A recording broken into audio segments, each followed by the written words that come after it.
Alright, welcome to our review of population pyramids.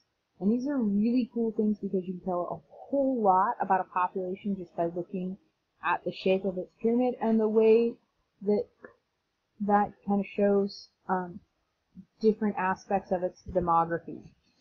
So in general, population pyramids show age and sex distributions for a given trait. The best part is it shows trends across time. It can be helpful to predict population issues or to see how a particular intervention has helped or hurt. And it also, when we're looking at just in general, shows us what our dependency ratios are. And dependency ratios, remember, are the number of kids under the age of 15 and the number of the elderly over the age of 65 as compared to the number of people between 16 and 64. And basically 16 and 64 are those working age adults or near adults. So when we've got a population pyramid that's shaped and looks like an actual pyramid, we've got a lot of youngsters. There's significantly fewer old folks. Oftentimes these are found in countries with lower levels of development, and because you've got lots of younger folks, fewer old folks, what you see is that dependency ratio will skew young.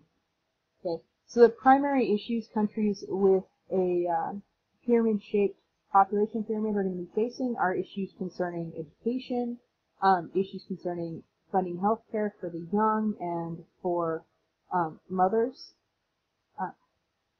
and also with just making sure that people live longer lives. Okay.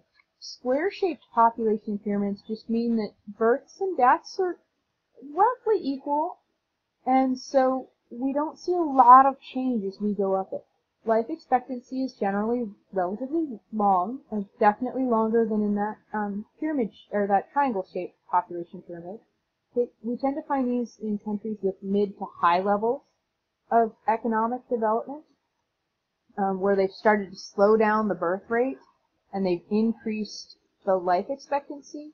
And so you've got kind of that middle group is moving up through the ranks there. Okay. The dependency ratio is relatively small and is generally, again, equally spread between the young and the old. And what you see in these countries is that it's the middle generations that are squeezed. They've not only got to care for children, and oftentimes a pretty fair number of children, but they also need to care for elderly parents or other relatives. Okay. You see a population pyramid with a bulge in the middle. What that means is that they, birth and death rates, again, oftentimes roughly equal. You see these a lot in developing countries, so kind of our middle income countries. The dependency ratio is relatively low, okay, because you've got a big bulge of working age adults that are bringing in the cash. Life expectancy is expanding, but hasn't finished expanding, so people are living longer, but not as long as they will eventually. Fewer and fewer babies are being born. So these countries, they're doing well. They've got lots of tax receipts, their healthcare costs are lower, and they don't have to worry about a lot of those issues that come with having lots of old people and lots of young people. The last shape of population pyramids that I want to talk about are actually inverted pyramids, and for this one I chose a cartoon that I found, and this one actually is making a little bit of fun of the one-child policy in China, but what you see is that there are way fewer kids in these than anything else. They're way more elderly than anything else. You find this a lot in very well-developed countries. Okay? And the dependency ratio skews towards the elderly, so there's a lot of pension costs. There's a lot of healthcare costs. You see tax receipts are starting to go down, because there's just not as many people working and there's more people drawing on the system. And so this can become a real problem because we've got, again, healthcare costs not only the cost, but also the need to provide health care. And not the only way to change the population pyramid is really you can either encourage births, which a lot of countries try to, and nobody's come up with a really good way to do it yet, or you can increase immigration, which some countries, particularly the U.S., are significantly more successful at. And the great part about the U.S. and the primary reason why our population pyramid, while it could be inverted, is not.